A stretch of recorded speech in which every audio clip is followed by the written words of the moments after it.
Alright, so this video number 12, more or less I just wanted to post this up for the subscribers and the people that have been following the build and watching the videos to somewhat give you a look at the finished bike here. Basically, besides the paint, it's virtually completely done. I'll go over the couple, very minor things that really aren't done, but the bike's been running and riding for a few weeks now. I just actually got the seat back from the upholsterer, so and also got the mirror on, which was the last kind of thing.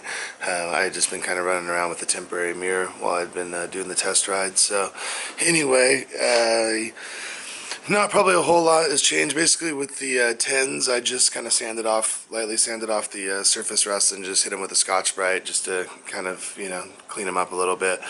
They're completely bare. I didn't clear coat them or anything like that, so it's just ready for bodywork and paint for potentially the next buyer. Or the next owner rather. You can see the exhaust is on now with the tips, and it's all been wrapped. You can see the intake or the air cleaner here. The breather bolts, kind of did a two-tone with the air cleaner, brushed the inside, did a different top cap, powder coated that. The front, scoop, so it just kind of fills in that area a little bit. Did the perforated metal in the front, to keep the airflow moving. The master cylinder for the front brake is located right here. This is basically the lever side. No holes here.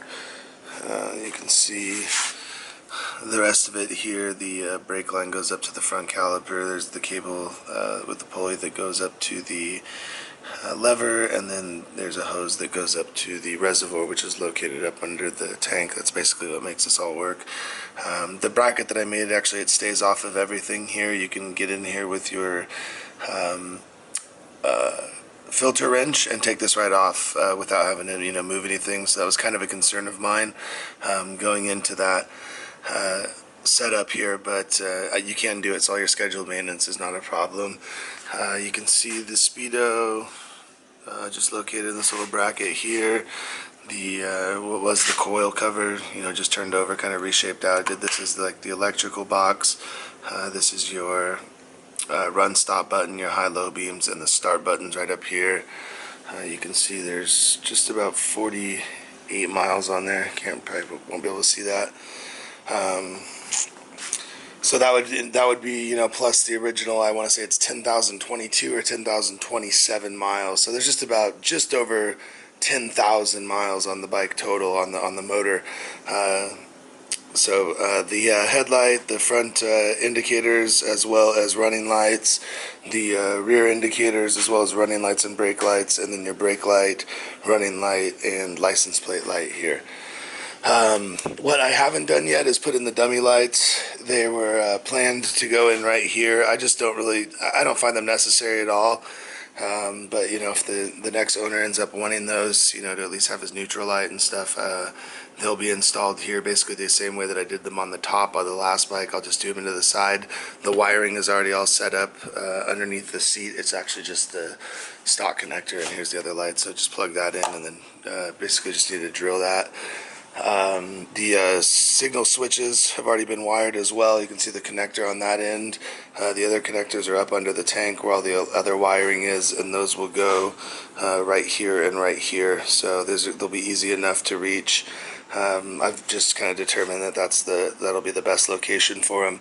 I was really going back and forth of where I was going to put the mirror and how everything was going to work out. So I was having clearance issues with the mirror, running it down underneath here, at least running it inside on the bar. So I was kind of doing the test rides with it here. I didn't like that, so I went with the bar end.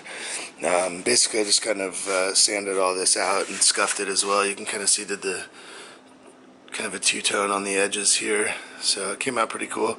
It's different. I mean, not everyone's gonna like that, but it does give you a nice field of vision, and I think that it's really pretty inconspicuous. So the main reason that I kind of went with this design was it really only sticks out maybe 3/4 of an inch, but probably not even that much additional width to the bike. So it's not a bar end that's sticking out here and potentially could get knocked off when I'm cutting through cars. So that was really, you can see the angle of it moves back in towards the bike, so really it doesn't give me much more width there.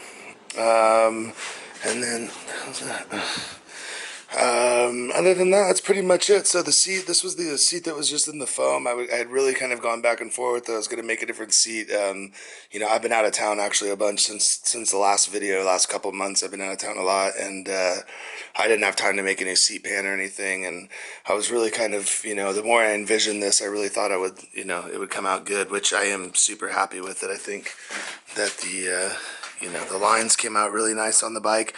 It holds you in there the way it should, and it's pretty comfortable overall. So it serves its purpose, and it fits this bike. It looks good, really. I think so.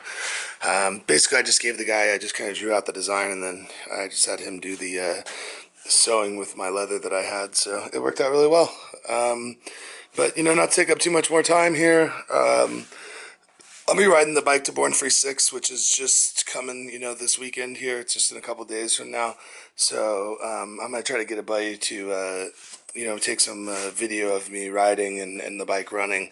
So I'll try to do a video of that as well, hopefully within the next week or two or whenever I get that put together. So keep an eye out for that. And then more than likely I'll do a final video when I list this bike to sell.